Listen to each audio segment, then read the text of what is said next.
Hi, I'm Ron Nutter, and welcome to another edition of Tech Bites with Ron Nutter. Today, we're going to talk about the Sony, and let me get the right model number here. This is the PX370. This is a handy little device that you may think of, well, do I really need that? Well, I think you'll find the answer is yes.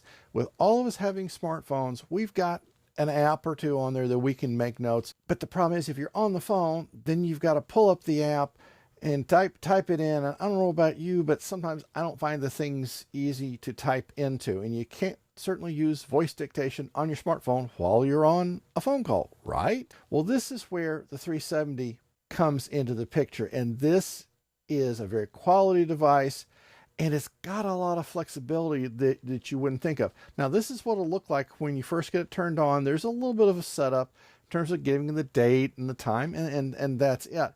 But if we go down to settings, and you can just press the what looks like the play button there, it has a lot of functionality to it that's not readily available. You can determine what folder it records into. By default, it's going to use the built-in memory, and it has approximately 4 gigs of memory, which is unusual. That's a pretty good amount. But you also have the flexibility of using a micro SD card. So if you need to tape meetings, or record meetings, I should say, I'm used to the micro cassette recorders. If you need to record for long periods of time, then you've got that option. And if we go back, we can go up a level.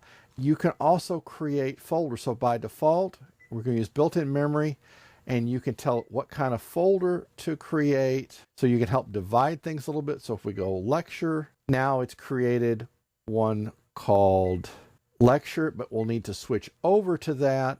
And you can dial up or dial down the built-in mic sensitivity. You can even use an external mic. So if you've got a lavalier mic that you want to use because it may be a little better audio quality, that is certainly an option.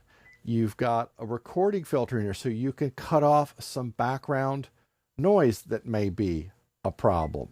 And you can reformat your card by going into the common settings.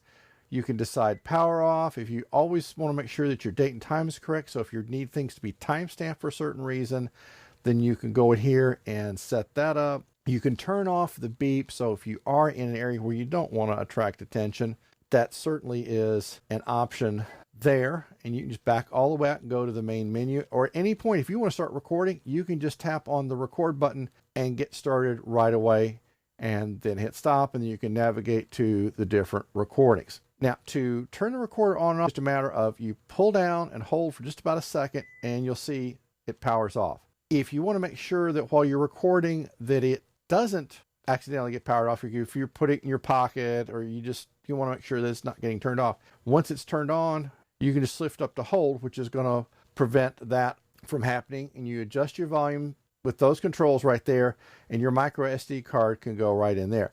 Now, if you want it to go to the next level, it even has a built-in USB interface. So what you would do is just easily slide that button on the back. You can plug that right into your laptop, desktop, whatever, and you can pull the recordings directly off of the device there. So even if you're not using the micro SD card, you've got a way to get that off. So to retract that, you just push down on the button just ever so slightly, pull it back in. That's protected, and then you've got this ready to go with you. The battery usage has not seemed what I would call unreasonable, although if you're depending on this quite a bit, say if you're at a conference, you're taking a lot of notes in meetings or whatnot, you might want to have a spare set of batteries just in case. Now, it does not come with a case, but I found this one on Amazon that it does fit into this side very nicely. You could store extra batteries, or if you had multiple micro SD cards, that could go easily on the other side of the case.